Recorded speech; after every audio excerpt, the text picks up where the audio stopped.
Hello everyone. आज की video में हम बात करेंगे जॉइंट स्टॉक कंपनी। जैसा कि नाम से आपको समझ में आ रहा है, जॉइंट स्टॉक कंपनी लोगों का एक समूह है, एक एसोसिएशन है जो बिज़नेस को कैरी करते हैं और जो भी इसकी लीगल फॉर्मेलिटीज़ होती हैं उसके थ्रू बिज़नेस को बड़ा करते हैं। यानी लार्ज स्केल का जो बिज़नेस होता है उसके लिए जॉइंट स्टॉक कंपनी का बिज़नेस सबसे बेटर माना जाता है। In the modern competitive world, जो आज का हमारा मॉडर्न कम्पिटिटिव वर्ल्ड है, उसमें the technological improvement and economic factors have create the need for large scale organisation.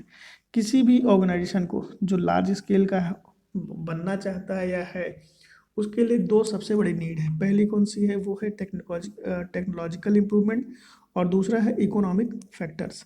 तो ये दो चीज़ों का होना बहुत ज़रूरी है। Joint stock company is considered to be most suitable for the organization for operating business activity on a large scale। तो जॉइंट स्टॉक का जो बिज़नेस होता है, ये किसी भी ऐसे बिज़नेस के लिए बहुत इंपॉर्टेंट होता है जो लार्ज स्केल का हो। A company is an association of person. Company क्या है? लोगों का एक संगठन है। Form for carrying out business activity, जो बिजनेस एक्टिविटी को कैरी करता है। And has a legal status independent of its member, और अपने जो भी मेंबर्स हैं उनको एक लीगल स्टेटस भी प्रोवाइड करता है। It is setup bye registration under the company act 2013 और any previous company act. Company का जो रजिस्ट्रेशन होता है वो कंपनी एक्ट 2013 के एक्ट में होता है, या फिर प्रीवियस एक्ट कौन सा है? कंपनी एक्ट 1956, उसके अंडर में इनके रजिस्ट्रेशन होते हैं। A company can be described as an artificial person having a separate legal entity, perpetual succession and a common seal।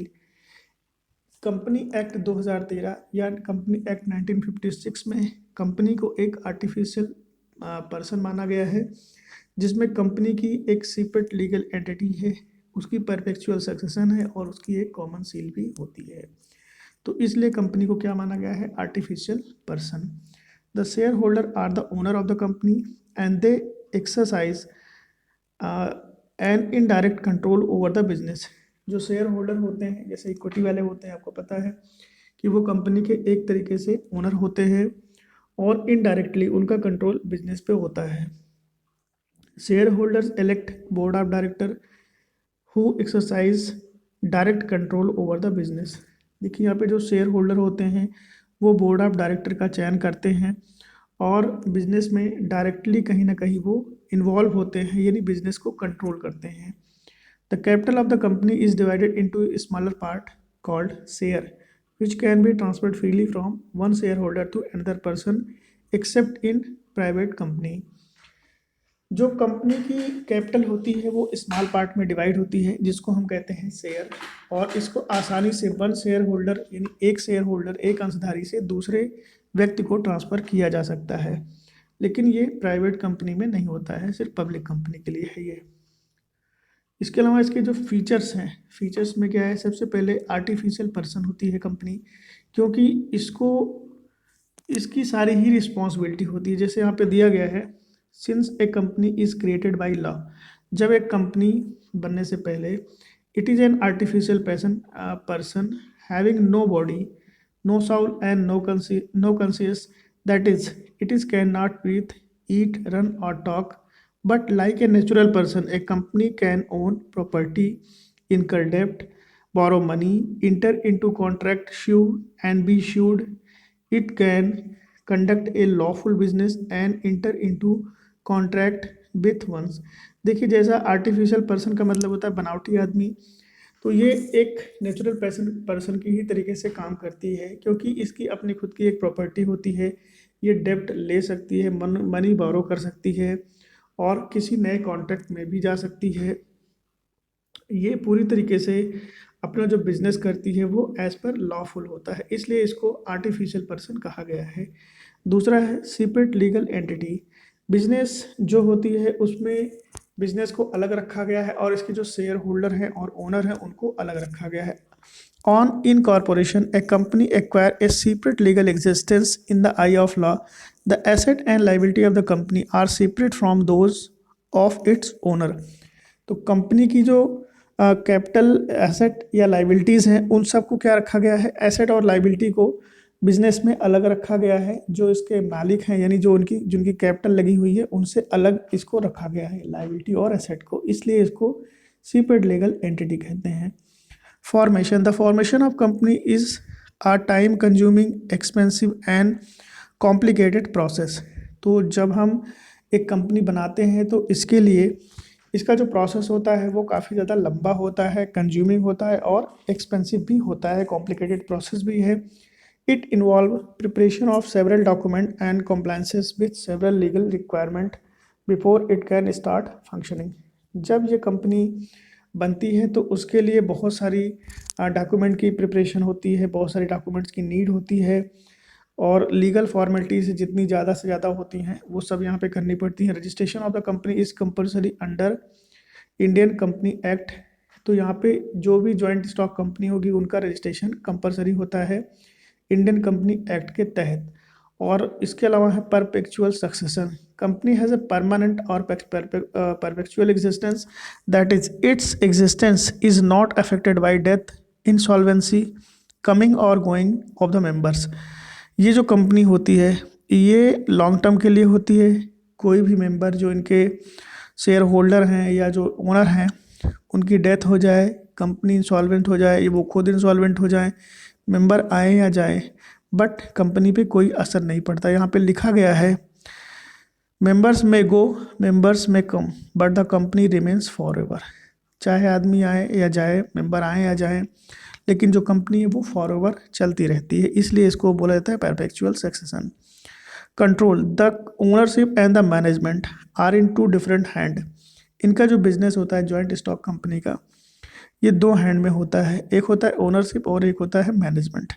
पहला है share holder are the owner but the company is manage by board of director which appoint the top management official for running the business. जो share holder होते हैं वो business के owner होते हैं, मालिक होते हैं, लेकिन जो कंपनी मैनेज होती है वो होती है बोर्ड ऑफ डायरेक्टर के द्वारा, जो कि अपॉइंट किया जाता है top management official for running the business, जो कि टॉप मैनेजमेंट एक्टिविटी के लिए उसको अपॉइंट किया जाता है बिजनेस को ऑपरेट करने के लिए। Directors are the legal representative, company की तरफ से जो डायरेक्टर होता है उसको लीगल रिप्रेजेंटेटिव कहते हैं। And the directly accountable to the share holder for the working of the company, और ये सीधा सीधा अकाउंटेबल यानी जिम्मेदार होता है जो कंपनी के शेयर होल्डर होते हैं उनके लिए। नेक्स्ट पॉइंट है इसमें, share holder don't have the right to be involve in the day to day running of the business. जो शेयर होल्डर होते हैं वो बिजनेस की डायरेक्ट जो रनिंग एक्टिविटी होती है डे टू डे उसमें इन्वॉल्व इनका कुछ भी नहीं होता है, लेकिन इनके पास वोटिंग राइट्स होते हैं, से डायरेक्टर चुनने का राइट होता है, ये सब होता है, बट जो डे टू डे एक्टिविटी होती है उसमें ये इन्वॉल्वमेंट नहीं करते हैं। The liability of member is limited to the extent of capital contributed by them in a company. जो भी इसके मेंबर होते हैं उनकी लाइबिलिटी लिमिटेड होती है, उन्होंने जितना पैसा लगा रखा है फॉर्म में सिर्फ उतना ही इनकी लाइबिलिटी होती है। पैसा लगाने का मतलब है जितना शेयर में इन्होंने इन्वेस्ट कर रखा है बस उतनी ही लाइबिलिटी इनकी होती है। In case of company incur huge liability then the share holder can be ask to contribute the unpaid balance of their share. अगर कंपनी ने बहुत बड़ी मात्रा में लाइबिलिटी यानी बहुत बड़ी मात्रा में डेप्ट ले रखा है तो इनके जो शेयर होल्डर होते हैं वो कह सकते हैं कि जो भी उनके शेयर का अनपेड बैलेंस है उसको ask to contribute the unpaid balance of their share. तो शेयर होल्डर को ये कहा जा सकता है कि जो अनपेड बैलेंस है उसको पेमेंट कर दीजिए। Creditors can settle their claim against the asset of the company and share holder can not be ask to pay the company debts. यहाँ पे जो क्रेडिटर्स हैं वो अपने क्लेम को सेटल करने के लिए बोल सकते हैं against the asset of the company, company की किसी भी एसेट के अगेंस्ट में, लेकिन जो शेयर होल्डर होते हैं वो कंपनी की डेप्ट के लिए ये नहीं कह सकते हैं कि मैं अपने शेयर सरेंडर कर रहा हूँ, आप मुझे पैसे दे दीजिए। कॉमन सील, कंपनी की एक कॉमन सील होती है, एक कॉमन यहाँ पे कॉमन सील का मतलब समझ लेते हैं। If a company has a common seal it must be affix to the document such an agreement of the company. तो कॉमन सील का यहाँ मतलब होता है एक पर्टिकुलर डॉक्यूमेंट होता है जिसमें एग्रीमेंट होता है कंपनी के through. If the company does not have a common seal then the person signing the document should be authorised by the board resolutions. अगर कॉमन सील नहीं है कंपनी में तो जो पर्सन है वो पर्टिकुलर साइन करेगा उस डॉक्यूमेंट पे जो कि बोर्ड के द्वारा नियुक्त होगा, जो अथॉराइज होगा। Risk bearing in a company the risk of losses is borne by all the share holder. Company के जो भी रिस्क होंगे या लॉस होंगे वो सभी शेयर होल्डर के द्वारा बॉन्ड किए जाएंगे। In the event of financial crisis, अगर किसी तरीके की फाइनेंशियल क्राइसिस हो जाती है तो उसके लिए जो भी इसके मेंबर्स होंगे, जो भी शेयर होल्डर होंगे, वो पूरी तरीके से रिस्पॉन्सिबल होंगे। Transfer of share the share holder enjoy a right to transfer their share to other person in the open market और at the stock exchange at the price privilege in the market at the time.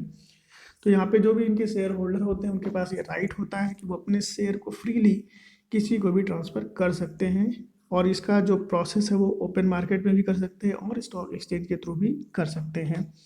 इसकी merits क्या क्या हैं? Limited liability होती है, क्योंकि जितने लोगों ने जितना पैसा लगा रखा है उतने की ही उनकी लाइबिलिटी होती है, उतने के लिए ही वो रिस्पॉन्सिबल होते हैं। Transfer of interest the share of public company are freely transferable. तो जो पब्लिक कंपनी होती है वो अपने शेयर को आसानी से ट्रांसफ़र कर सकती है। A share holder can dispose of his share at any time when the market condition are favourable और his need in of money. तो यहाँ पे जब भी मार्केट कंडीशन फेवरेबल होगी यानी प्लस में होगी तो ये अपने जो शेयर्स हैं उनको आसानी से बेच सकते हैं, और अगर जब उनको पैसे की नीड हो तब भी वो बेच सकते हैं। The ease of transfer of ownership avoid blockage of investment and makes the company favorable avenue for investment purpose। तो यहाँ पे आसानी से ओनरशिप का ट्रांसफ़र हो जाता है क्योंकि पैसे का ब्लॉकेज जो है उसको अवॉइड किया जा सकता है, जिससे इन्वेस्टमेंट पर्पज से ये फेवरेबल चीज़ होती है। Perpetual existence joint stock company enjoy perpetual existence change in its ownership and management does not affect it's continuity. तो परपेचुअल सक्सेशन और एग्जिस्टेंस का मतलब ये है कि कोई भी मालिक आए कोई भी जाए, कोई किसी की डेथ हो जाए, कोई रिटायर कर जाए, इंसॉल्वेंट हो जाए मेंबर इसके, और इस पर कोई फ़र्क नहीं पड़ता है। और ये कंपनी तभी बंद होगी जब यहाँ it can be liquidate only as per provision of the company act. सिर्फ कंपनी एक्ट के जो प्रोविज़न दी गई है उसी के अकॉर्डिंग इसको लिक्विडेट होना है, अदरवाइज इस पर कोई फ़र्क नहीं पड़ता है। इसको फॉर एक्सपेंसन, जो यहाँ पे ऐसी कंपनीज होती हैं वहाँ पे इस तरह के जो फॉर्म ऑफ ऑर्गेनाइजेशन होते हैं उनके इसको बहुत ज़्यादा होते हैं, क्योंकि यहाँ पे moreover capital can be attached for a public as well as throughout loan from bank and financial institution. तो लार्ज स्केल का बिजनेस है, यहाँ पे जो इनके पैसे की नीड है वो बैंक के थ्रू पूरी होती है। Investor can include to invest in share of the company because of limited liability, transferable ownership and possibility of high return, so there is a greater scope for expansion। Business काफ़ी अच्छी मात्रा में scope होता है। Reason क्या है इसके? क्योंकि जो भी इनके शेयर होल्डर होते हैं उनकी लाइबिलिटी क्या होती है? लिमिटेड होती है, और इनके शेयर आसानी से ट्रांसफ़र हो जाते हैं, यानी ओनरशिप ट्रांसफ़र हो जाती है, सबसे बड़ी बात है सबसे। और इसमें है हाई रिटर्न के चांसेस बहुत ज़्यादा होते हैं, इसलिए बहुत ज़्यादा स्कोप है इस बिज़नेस के एक्सपेंस करने का। एक्सपेंस यानी बड़ा करने का। प्रोफेशनल मैनेजमेंट, इनका जो भी मैनेजमेंट होगा वो पूरी तरीके से प्रोफेशनल होगा और बिजनेस करने में बहुत ज़्यादा महारत हासिल होगी, इसलिए यहाँ पे प्रोफेशनल मैनेजमेंट बोला गया है। Limitation of joint stock company, complexity in formation, बनाने में काफ़ी ज़्यादा कॉम्प्लेक्सिटी होती है। रीजंस क्या हैं उनके? क्योंकि ऐसे जब भी कोई कंपनी बनती है तो कागजी कार्रवाई बहुत ज़्यादा होती है, लीगल फॉर्मेलिटीज़ बहुत ज़्यादा होती है, कंपनी एक्ट के एक एक रूल को कायदे से फॉलो किया जाता है तभी कंपनी का रजिस्ट्रेशन होता है। लैक ऑफ सिक्रेसी, बहुत सारे यहाँ पे जो होंगे शेयर होल्डर हो जाते हैं, जिसलिए यहाँ पे सिक्रेसी नहीं हो पाती। मैनेजमेंट एक्टिविटी अलग होती है, कई सारे पार्ट्स में डिवाइड होता है इनका मैनेजमेंट सिस्टम, इसलिए सिक्रेसी बिल्कुल भी नहीं होती है। सारी चीज़ें इनकी ओपन होती हैं, मार्केट में दिखती रहती हैं। इम्पर्सनल वर्क इन्वायरमेंट, तो यहाँ पे कोई भी काम पर्सनली नहीं होता है, जो भी होता है वो इम्पर्सनल होता है, क्योंकि कंपनी के पॉइंट ऑफ व्यू से हमें सोचना है लार्ज स्केल का बिजनेस है तो पर्सनली यहाँ पे कुछ भी नहीं होता है, लार्ज साइज का बिजनेस होने के कारण। Numerous regulation, the function of company is subject to large number of legal formalities। The company is burdened with numerous restrictions with respect to audit, auditing, filing of reports, preparation of document and obtaining certificate from various agencies. तो यहाँ पे company के ऊपर बहुत ज़्यादा burden होता है formality करने के लिए, जिसमें ऑडिट है, वोटिंग है, फाइलिंग ऑफ रिपोर्ट्स है, preparation of document and obtaining certificate from various agency. तो ये सारी यहाँ पे प्रॉब्लम है। तो न्यू रेगुलेशंस भी फॉलो करने पड़ते हैं। डिले इन डिसीजन मेकिंग, जब बोर्ड ऑफ डायरेक्टर की मीटिंग होगी शेयर होल्डर के साथ में, या फिर जो भी इनकी डिसीजन मेकिंग के लिए प्रॉपर जो बोर्ड ऑफ डायरेक्टर होंगे उनकी एक जनरल मीटिंग होगी, उसके बाद ही ये डिसाइड होगा। तो ये हमेशा नहीं हो सकती है, ये एक पर्टिकुलर एक टाइम पीरियड पे होती है। तो यहाँ पे डिसीजन मेकिंग जो है वो काफ़ी डिले होती है। और इसके अलावा है ऑलगैथरिक मैनेजमेंट, इसमें दिया गया है in theory management of company appears to be domestic as directed are to be elected respectively to shareholder. However, in reality, management of the company is the worst example of oligarchic rules by few shareholder of the company are scattered and disunited. They don't take much interest in company meeting. तो इस तरीके का management भी इनके यहाँ होता है। Conflict in interest, कई बार ऐसा भी होता है ना कि शेयर होल्डर जो होते हैं वो इंटरेस्ट नहीं दिखाते हैं। देखिए यहाँ पे लिखा हुआ है there may be conflict of interest among various share holder of the company. For example, employee may be interested in higher salary, consumers may desire better quality product at lower price, and shareholder may ask for higher dividend. These demand pose problem as it is very difficult to satisfy such diverse interest. तो यहाँ पे क्या है, सबको अलग अलग सबकी demand है, तो इसलिए यहाँ पे इंटरेस्ट जो है वो उसमें कॉन्फ्लिक्ट हो सकता है, क्योंकि एम्प्लॉय जो है वो ये चाहता है कि हमारी सैलरी हाई हो, कंज्यूमर चाहता है कि उसको कम पैसे में बेटर क्वालिटी मिले, और शेयर होल्डर चाहते हैं कि उनको मैक्सिमम से मैक्सिमम डिविडेंड प्राप्त हो। तो यहाँ पे जो है वो आपस में कॉन्फ्लिक्ट और इंटरेस्ट का प्रॉब्लम है। तो ये सारी कुछ यहाँ पे डीमेरिट्स हैं इसकी। तो ये था आज का वीडियो। अगली वीडियो में हम कुछ और बात करने वाले हैं इसमें। Thanks for watching.